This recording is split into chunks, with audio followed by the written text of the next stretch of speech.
My name is Jay Butler. I am a wife, a mom, and also the owner of a financial firm called Exclusive Legacy Solutions. Been licensed in insurance for 15 years, so I help entrepreneurs and individuals help them with life insurance and retirement planning. Okay. Okay. Nice to meet you. I am Siobhan. I am a personal development coach and a wine enthusiast. I've been a licensed cosmetologist for almost 20 years now. And so a couple of years ago, I decided to shift my career to become a therapist. So I'm working as a personal development coach right now. I am also a mother, not a wife. Don't intend to right now. And I am finishing up my bachelor's in psychology. I also have a nonprofit organization that assists individuals in discovering who they truly are beyond any roles that they may have. So I'm glad to be here. Love that. Love it. Love it. Thanks, ladies. Yes, live audience in the back. Okay, Miss J, why is life insurance especially important for entrepreneurs?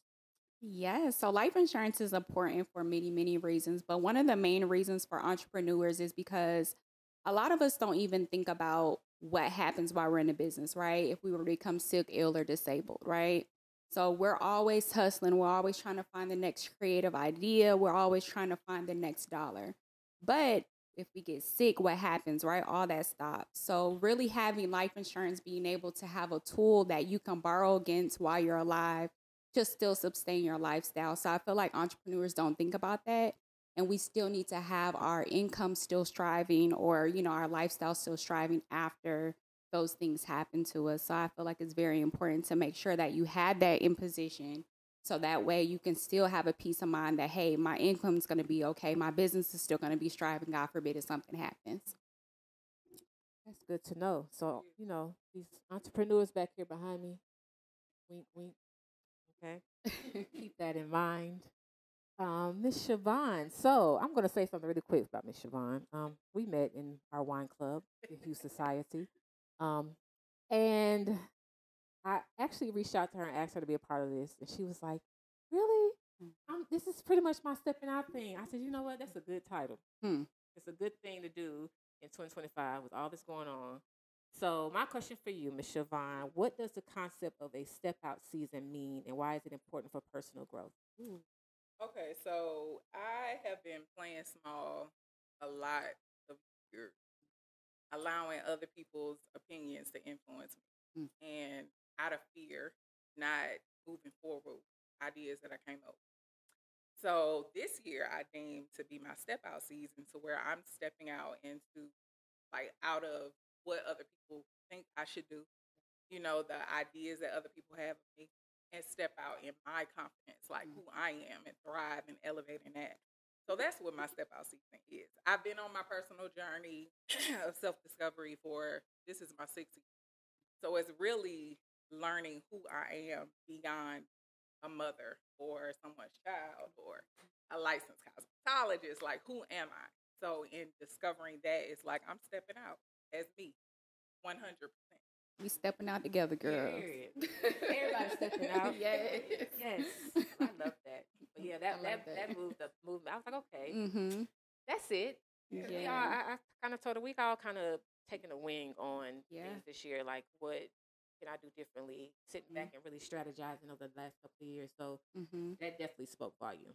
I love that. I love that. Okay, Miss J, back to insurance. What type of life insurance is best for entrepreneurs? Term, whole, or universal? So I tell everyone life insurance is not a one size fits all. So all depends on what you're trying to accomplish. So for example, let's just say you're in business with someone and you guys invested a lot of money to have this business running, right? I would suggest getting life insurance as far as a term policy on each other. But let's just say you had a debt. Let's just say it's real estate, right? You got a building that you guys built together, debt is invested. So I would recommend a term policy because God forbid if something happens to either one of you guys are beneficiaries on each other's policy. So if that person even becomes sick, ill, or disabled, or even passes away, that life insurance policy will pay for the debt of that business and it can continue to keep on striving as if you never touched it. So that's one strategy. The other one is, okay, I have some money set aside. I need it to perform for me, right? A lot of people don't realize that in life insurance, your money grows for you at up to a 9% rate. So if you put that money in the bank, it's just collecting dust, right? So putting it in a life insurance policy, being able to borrow against it, a lot of people don't even realize that's tax free. So you're pulling the money out, you're investing it into something. Even when you pull that money out of life insurance, it's still growing as if you never touched it, right? So you take that money, invest. As that income producing asset continues to grow, you take that money, pay back your life insurance policy, and you continue to keep on rinsing, repeating that same method. So it's a lot of different strategies on where you're at. Some people are like, okay, I'm looking for the coverage amount of things. Then I would suggest a term. But if you're looking like, hey, I want to become my own bank, then I would recommend a whole life or a life or IUL policy, which is an index universal life. That's cool. Good to know. I need all the above. Yeah. Okay, Miss CHAVONNE, what are the biggest fears or challenges people face when stepping into a new season, and how can they overcome them? Okay, so I'm going to be so frank. This is my first time ever doing something like this. So it's really, you got to use your fear to your advantage because you're afraid because it's new. You know, it's not familiar. So growth requires us to be uncomfortable. Like you cannot grow in comfort.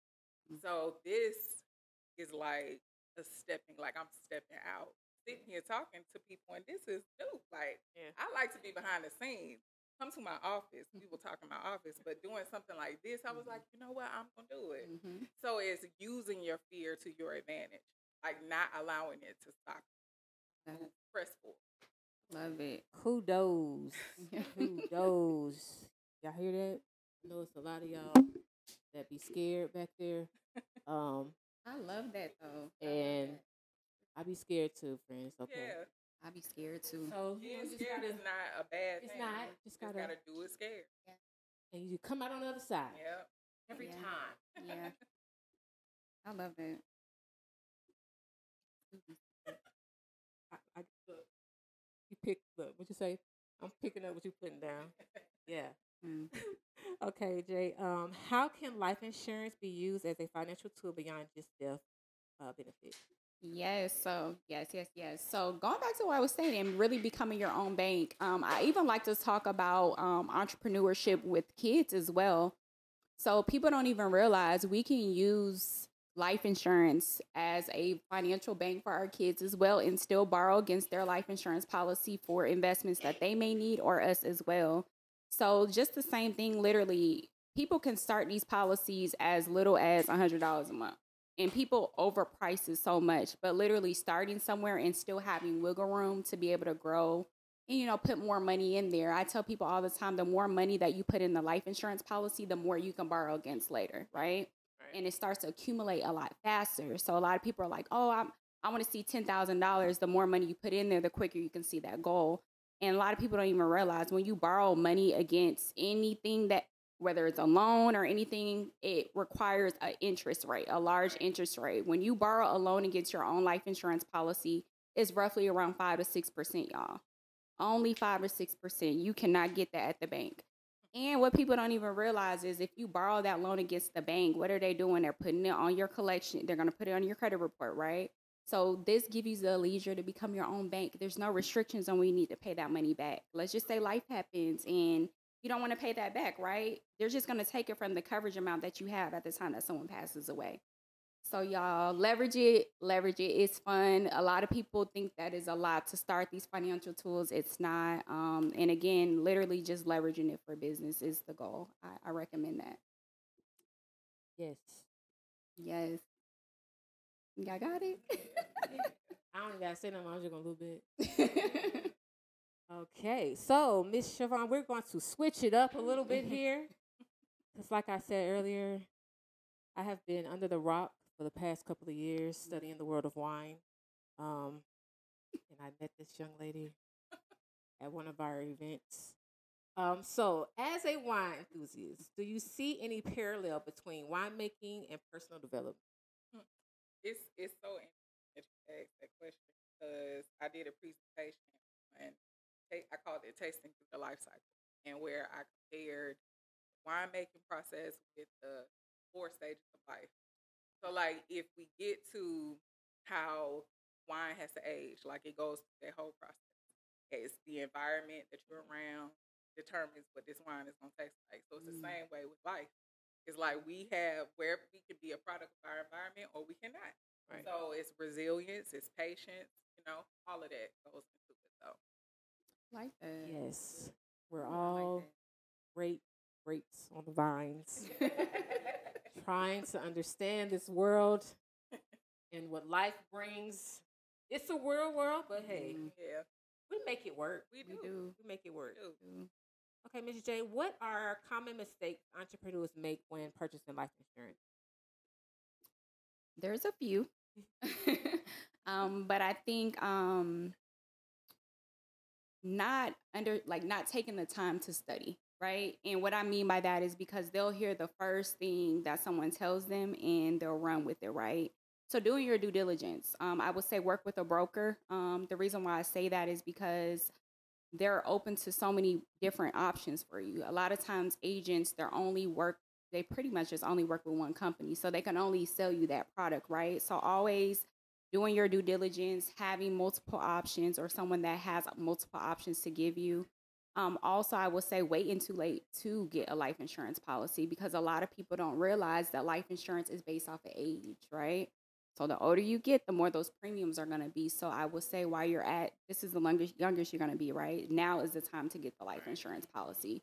So I think waiting too late, it tends to not work in your favor versus I tell people this is the easiest way to create wealth right now at this age, right? So age, and I would say not doing their due diligence and, studying the craft to understand how it is. Yeah.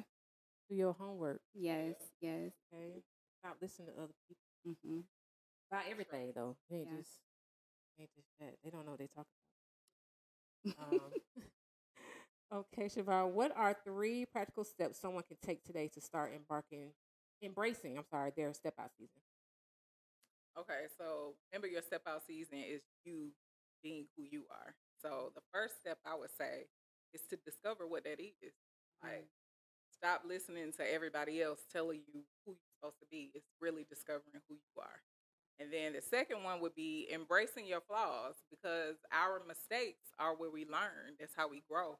So not being afraid of them, not being ashamed of them, like embracing everything about you. Mm-hmm. And then the third thing I say is to find, like she mentioned, someone that you trust with your finances. Find somebody that you trust to speak to for real, like about real issues. I am available, if you need someone, but a therapist, a personal development coach, someone that you trust to really express yourself so they're helping you, not aiding you in whatever sabotage that you could be doing. So that's the 3 steps. Okay, this is a question for both of you guys. What's the biggest mindset shift someone needs to make when setting both financial and personal goals? What's something that they can uncover, like limiting beliefs that they can hold people back? Like what areas? Limiting beliefs that can hold you back? Mm-hmm. I would say personalizing everything. Like really personalizing and comparing. Like everybody has their own thing going on. Right. And then we may not know everything. It's even with friends, family. You may not know everything. So don't compare your situation with somebody else. And don't personalize how they respond to you or react. Don't take that personal because they are dealing with their own stuff. Like, and if you do take it personal, figure out why. Yeah. Self-reflection. So that's what I would say. Self-awareness too. Yeah. Mm-hmm. Why am I like this? Yeah. Yes. I would say the self-belief. You have to believe in yourself to feel like you're capable of it, right? So taking that time and like you stated, it comes with exercises, right? You have to believe that to achieve it, right? And that's really true. And you really do. So I feel like it starts with self, right? I feel like once you find that purpose, there's nothing that nobody can tell you, right? So you really got to spend that time, like that time alone, that isolation time is very important. And I recommend it for everybody. You got to silence yourself. And I feel like once you find that within that is the answer to all things. Like, literally, I feel like once you tap into that and you get right with God and everything, he'll direct you. So me personally, you have to believe that you're capable of that, right? Because outside it, like she stated, is going to tell you no. You're going to compare yourself. You're going to talk yourself out of things. So finding, like, you know that you're capable of it, you can do it. You can do it. Totally agree with the solitude. Because I've been solituding for the past 2 years. I was telling the owner when I got here today, because he was, this whole building across the street was not here since the last time I've been here. He was like, where you been? I said, I'm in the house. Yeah. Okay, I've been in the house. But it's been a lot of that self-reflection, a lot of that going into work, doing the work, kind of re-strategizing, restructuring everything. So definitely with the self-awareness, don't be afraid to be by yourself. It's a don't stay there too long, though. You can't stay there too long. And maybe have one or two friends on speed dial, but you definitely need to get comfortable with your own skin. It takes you far. Yeah. That's all I have for you, ladies. Okay. If you guys want to share anything else for the wonderful people that will be seeing this momentarily after I get my 13-year-old son to do this editing, shout out to Legend Lux. Okay. He got a song that came out yesterday on all streaming platforms. Go download that. Okay. But yeah, if there's anything else you guys want to share. Yes. I would love, I actually have free consultations for everyone. I don't charge for consultations. I'm a broker, like I stated. I am partnered with 18 different companies. So if you guys don't have life insurance, family member doesn't have life insurance, feel free to get on a call. It's fun. It's educational, y'all. It's not feeling like I'm shoving anything down your throat. At the end of the call, I'm going to ask you what you want. You need to tell me how this policy works from top to bottom, right? So that's the goal for us, because we can't just have life insurance and say we have it, right? We need to know what it's doing for us, right? So with me being a broker, feel free to contact me. My Instagram is JAIButler_. And then my website is www.exclusivelegacysolutions.com. I host a monthly workshop where we do it every week. It's called Authenticity Unlocked. And it is to, like, I guide you in releasing those limiting beliefs, like you mentioned, reconnecting you with your core values so that you can live true to who you are. So I do that every Wednesday. It's virtual. And then I have a nonprofit organization called I Am Me. The Me stands for My Essence. And that also is where, Authenticity Unlocked stems from that. So I am on social media at I am_my essence. That's my, and then _psycho wine is my wine and psychology, because I love it. So I put it all. So I got 2. That's my first. But anyway, so that's how you can find me. Come on up. Do we have questions from the live audience? Hold on, I'm intertwining.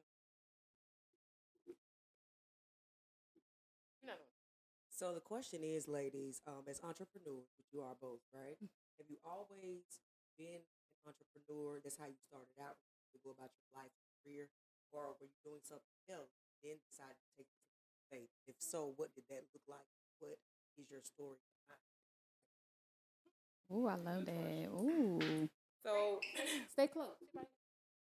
So I actually was working for, this is going to tell my age, but Bell South. I remember. Yeah. Okay, so I worked for Bell South first, and I was young and dumb, because I really thought the world revolved around me, so the only reason why them people did not fire me is because I was pregnant with my daughter, but they wanted to let me go because I just had no direction, just out here. And so a few years passed, and it came up again because my attitude hadn't changed. I still was the same person. And so this time, when they were about to fire me, I said, you know what? I know how to do hair, so I'm just going to do hair. Yeah, so I left before they could fire me, right? And I went to school, and then, so I went to school. So I just was impulsive, and so I just did it. But along the way, I've learned I need to really sit back and think about things first. Now, I have made so many mistakes, but every mistake I have learned, and I've been an entrepreneur, like I said, almost 20 years now. So it's, my daughter doesn't know, like, she knows a little bit about me working for somebody else, but she only knows me working for myself. So it's embracing everything. The process was not easy. Sometimes you're going to mess up, start over, but starting over is not the beginning. It's just like I have a reference now. So that's how I got to where I am. I love that. So I've worked in corporate for a really long time. I actually started in this industry at the age of 19. I was a baby. So I've always been in the insurance industry. It actually took in 2018. I told myself I didn't want to work in corporate anymore because I didn't want to take my baby back. I was out on maternity leave and I didn't want her to go to daycare. So I told my husband, I was like, look, I don't know if I want to do this. Now, him and I already had talks about starting a trucking company at the time. And he had goals of leaving the military. So, y'all, when I tell you we took a leap of faith, we took the biggest leap of faith with a brand new baby. You know, we still had our baby that was 5 years old at the time. And we started our trucking company. We did that for 4.5 years. I got out of the insurance industry and we operated a trucking company. But in the midst of us still having our trucking company, I would talk to him all the time. I'm like, I don't know, something's telling me I need to get back into insurance. And I didn't know what it was. And he was like, you know, you should do it. And again, trucking company got busy and it just kept on sweeping underneath the rug. And I feel like when God tells you to do something, you got to be obedient, right? And so, yeah, I'm about to get. We got some tissue. Yeah. All right. So during the midst of this, trucking company was up and down, and God forced me to get back into it. I will always ask God to help me, with our generation on a larger scale, right? And I'm like, how can I make an impact? And what does that look like? And it was one day I was watching church, and the bishop told me, he was like, the tools of your past is gonna walk you into your destiny. And I didn't know what that was. And it was a full circle moment, y'all. But I told myself, and God told me, this time you're going to do it bigger. And now I'm independent. And I've been independent for about to be 3 years now. So now I'm an entrepreneur doing this. But the overall entrepreneurship has been, about 7 years, around 7 years, I've been a full-blown entrepreneur. But this is my first time being independent and not working for somebody in this yet. Yeah. Yeah. Hold the mic. Mm-hmm. Mm-hmm.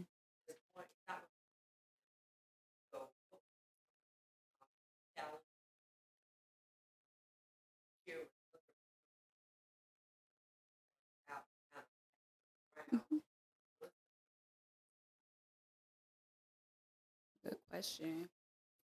So my biggest thing is I had to get out of my comfort zone. So God showed me, if you're gonna do this, you got to get out of your comfort zone, right? And me, I've always been in my little shell. Like I feel like after I got married and had kids, I started getting into this little shell. So now that I am independent, he's forcing me to network. That's the biggest thing. Like you can't expect clients to fall in your lap, right? You have to put yourself out there in a way that you're telling people what you do. Because as soon as you find your solution to someone's problem, they need you, right? So that's a form of being disobedient by not projecting yourself and explaining to them what you have, right? So that's the biggest thing for me is like, I thought I was just being in my mood, but I was being disobedient. People need what I have. So do I not have that urgency to help them? So that's where I was at. So get out of your own way. If God called you to it and you're not doing it, you're being disobedient. So put yourself out there like you have to. Don't feel like you know everything, because there was cycles in my business where I felt like I knew everything and I'm still learning, right? So don't never be so closed off on thinking you know everything. Always be a student of your craft. Always be willing to help people. Never feel like you're beyond people, right? Or you made so much money. You teach people what you have taught. Like that's why God put us on this earth, to teach people, right? So that's kind of what I would tell people. Don't get caught up in your own way of doing things. Always extend yourself and help. I actually am going to piggyback off of that because it is, well, I'm an advocate for self-discovery. Like, get on your journey of discovering who you are. Because a lot of times people operate in this mindset of, well, that's just the way I am. You know, no, it's not. It's what you have been accustomed to because of what you have experienced. And you're allowing those experiences to be who you are. Yeah. And that's not it. So the first thing I'm going to always say is learn who you are. Yeah. Learn you. And then it's the trust in yourself. You're going to make mistakes. And again, those mistakes are not like death sentences. They are opportunities for growth. Stepping out your comfort zone, because you cannot grow in comfort. When you make a mistake, it's not being shameful of it or guilty of the mistake that you made. It's like, okay, I made this mistake. Do I need to get some help? Did I do something wrong? Like, why? What happened? It's just self-reflection. Step out your comfort zone and do it, even if you're scared. Those mistakes are the biggest moments. I They feel are. like we They think it's our are. mistakes, Of but it is clarity, it. Yeah, yeah. it is. And the old lady cares. Yes. You gotta step in the mic. Come on, Mama. My grandmama told me life don't make mistakes. Mm-hmm. Like, Mm-hmm. don't learn that lesson. Yes. You'll repeat the same experience until you learn. Mm-hmm. To say lesson. Okay. Say I had lesson. Okay. I make her feel that. Okay. Okay, gotcha. Yes. I love that. Come on, DJ L. Smooth. How y'all doing? Good. I just got a question on you. You spoke on fear, step into the fear. As a DJ, that's a very common thing. Going to do that, events, you don't know if you're going to do well. Right. How do you work through your fear as you perform? And for you, as far as insurance goes, I'm up there age. You said the older you get, the worse it is. I need to explain it. Yes. It could be after. I'll explain it now. You want to come? Oh, okay. So you are the youngest that you are ever going to be right now. So when I say older, meaning this is the youngest you will ever be in life, right? So meaning when I say older, right now is the best time to get it, right? Because as we keep on growing in age, the premiums just continue to keep on hiking up. So you're not older, no, you're not, but you're younger than what you'll be 2 years from now, next year, right? So locking that rate in right now. So that's what I mean, because life insurance is determined, based off of age. And as you know, the older we get, more health and things of that nature. But like I stated, with me being a broker, I can write insurance for the sick, the old, whomever. My oldest client is 80 years old. So anybody could get life insurance. And to answer your question, I feel like it is self-trust. Like you need to trust yourself. You know you're a good DJ. It's the confidence that you have in yourself. You know what you're capable of doing. Like she said, believe in your capability. So it may be fearful, like, are they going to listen? But yes, they will. Because you do this all. This is not your first rodeo. So it's trusting yourself. Speaking life into yourself. You could do whatever you put your mind to. No, that's right. Yeah. I like it. I think this is my last question. As Black women in your fields, and it may be one that where you are in situations and spaces with other demographics, but you know the power of being a Black woman, of course.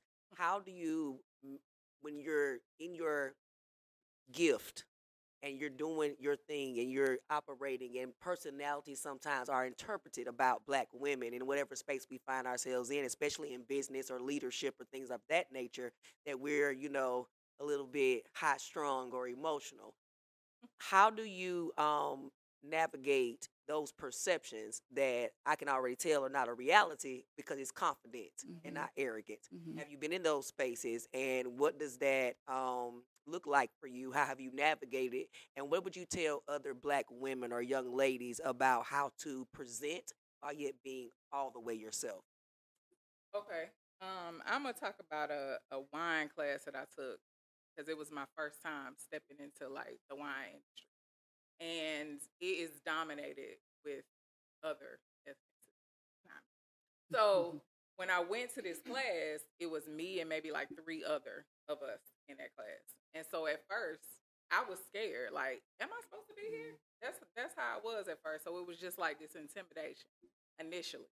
But just like I told the DJ, I sat down at that table and I'm like, this is a class. We in here learning the same thing. Like, I'm learning just like you learning. So it's me having to talk to myself, pep myself up. Like, girl, you supposed to be here. So it's the confidence. It's walking in that. And if they're afraid and intimidated, that don't have nothing to do with it. Hello. Yes. And I'll say it's layers to it, right? It's different seasons from stuff, because honestly, I went through a season first, like where people would say stuff and it would bother me, right? But again, it goes back to that self-discovery. Now, you can't tell me nothing, okay? God validated everything about me, and it's just now I'm at a point now, I'm older too.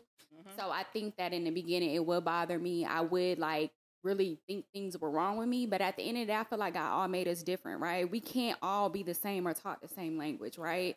So what I bring to the table is what I bring to the table. And I think in understanding everybody's not for everybody, you know? Yeah. And I think once you understand that, you will constantly keep on being yourself, showing up as yourself, and the people are going to gravitate towards you. Amen. So that's where I'm at right now. Mm-hmm. Mm-hmm. So how do you define success? Ooh, I love that. She wait on that answer. I love that. So success for me is not monetary. I would say that success for me, it is, but it's also a lot of different levels to that, right? Success for me is a fulfillment. Success for me is every day is not going to be happy, but finding happiness within the circumstances that I have, right? Success for me is being able to wake up and breathe every day and have food on my table, be able to spend time with y'all. You know, success is being able to, my success before I got into entrepreneurship is because I didn't want to be a 9-to-5 worker, and it's okay, but I wanted to spend more time with you guys now. Now I feel like I hit success because I see you guys every day. I get to drop you off from school. I get to pick you up. I get to see extracurricular activities. I get to cook for you.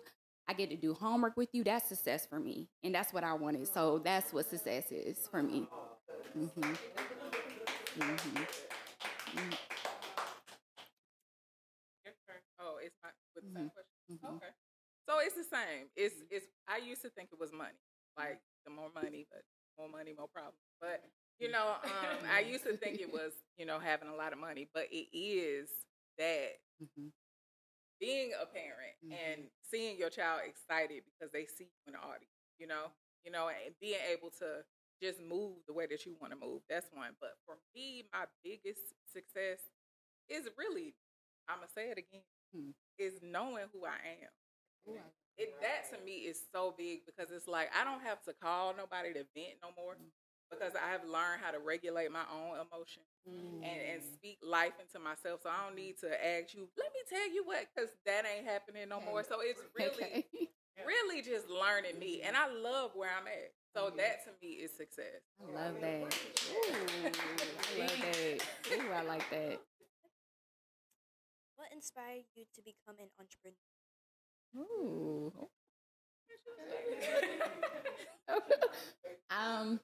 The freedom. Yeah. The freedom for me. Because I started realizing that working for somebody else, knowing I could do it for myself, it just didn't make sense, right? And just the freedom. And then also going back to the monetary thing, there's no cap on the amount that I can make. When you're working a 9-to-5, you know, there's caps on what you can make. So knowing that there's no limit and the only limit is me, right? I got to put myself out there. So I control the limit, right? So that's what entrepreneur, that's what that question is. I forgot what the question was, but yeah, I answered it. It's the same for me. It's the freedom of being able to. Initially, when I did it, I don't want nobody to tell me what to do. But then it morphed into I love like being my own person, like doing my own thing. So that was the motivation behind it. Yeah. Another question. Yeah, right. What is your biggest passion in life, and how does it relate to your business? Oh, these are good questions. Yeah. My biggest passion in life. My biggest passion in life, honestly, is my relationship with God. And the reason why I say that is because He has allowed me to see parts of myself that I never would have been able to see. Just talking to my mom, talking to a therapist, you know, it's good to have, but it's that He brings out things in you that nobody else can bring. So that's mine, for sure. For sure. My biggest passion would be breaking generational curses. So I really, especially in our community, which is why I started my nonprofit. It is really, I want to get into the community because a lot of things that is in our culture that we think are right are not. And then so it's to assist the next generation so that each generation gets better. So that's my passion. Mine too. Yeah, for sure. That generation. Yes, especially. Yes. Come on, Miss Shatil. Miss Shatil. Hello. Hi. My question is, I know you all both spoke about like transitioning and with kids. So I'm young, I'm 24, and I have a son too. And so I feel like God has been speaking to me on transition, like stepping out into something that I've never been into, like, and I'm not from Georgia, so it's like being in a new environment. So did you ever doubt yourself in the transition, and how did you trust yourself enough to not go back to your I want to first commend you because you are doing better than most. And I'm going to speak from my own experience. I had my daughter, like, we were the same, like, how old? You're 24 with a 2-year-old. That's how I was 22 when I had her. And I wanted to move to Charlotte. But I was so scared because I don't got no babysitter. I'm going to be out there by myself. So the fact that you're here with you, I commend you. That already is a step. It is. It's doing it. You stepped out of what you would normally do to try something new. You know, if you repeat the same stuff, expecting something new, what is that? Insanity. Thank you.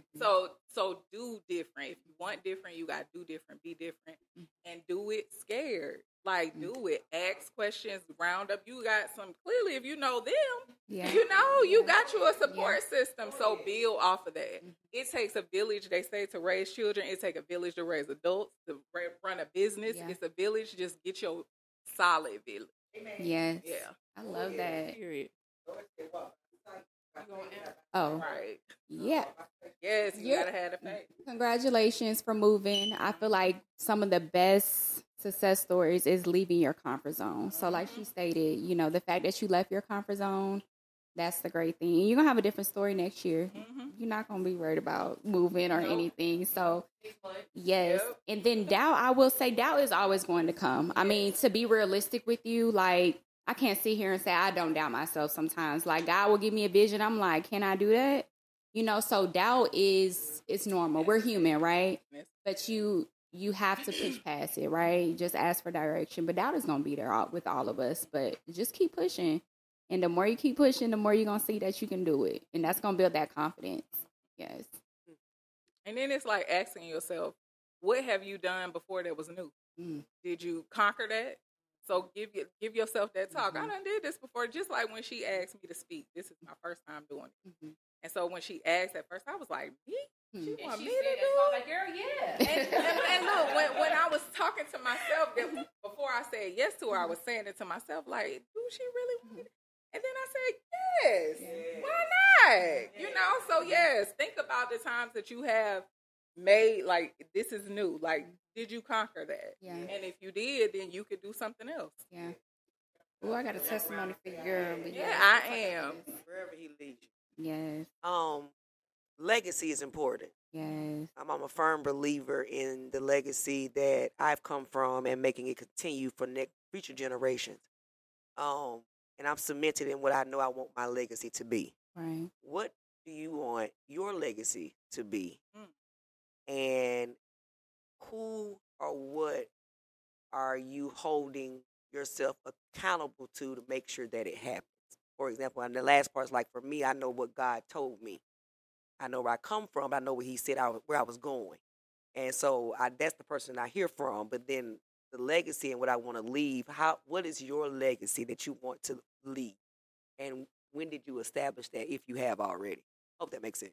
It does. It does. I'm still, being honest with you, still trying to decide. Because I know I'm at that point to where I had to learn to surrender. Because I was in the driver's seat. And it's like, we was going on detours. I hit a couple of accidents. You know, all this stuff is just like, let me move over here and be guided. So ever since because in 2022 is when I wanted to go back to school. And so ever since then, it's just like every place has been, I'm going in the right place. So it's surrendering. That's where I'm at now. So maybe this time next year, I'll have the answer to that. But right now, I don't have, next year I'm going to have it. Yeah. What the 20? I I had a date at the end of this event. Yes. So who I answer to, as you guys know, is God. But my legacy is I want to be in a position where I'm teaching other women that look like me that they can be the key to give down to our generations, to pass down this generation of curses, right? Through life insurance. I tell people life insurance is the most guaranteed way to pass down generational wealth, right? So it's too many of us in our communities that do not know about life insurance, y'all. Too many fish fries, too many GoFundMes, right? Yeah. So my thing is, like, I have a agent full of girls where they don't have to do this full time, but get your license, right? So that way, if you're hearing somebody have a conversation, you can pull out your laptop to save that generation, y'all, because it's like, it literally is the tool to break generational curses.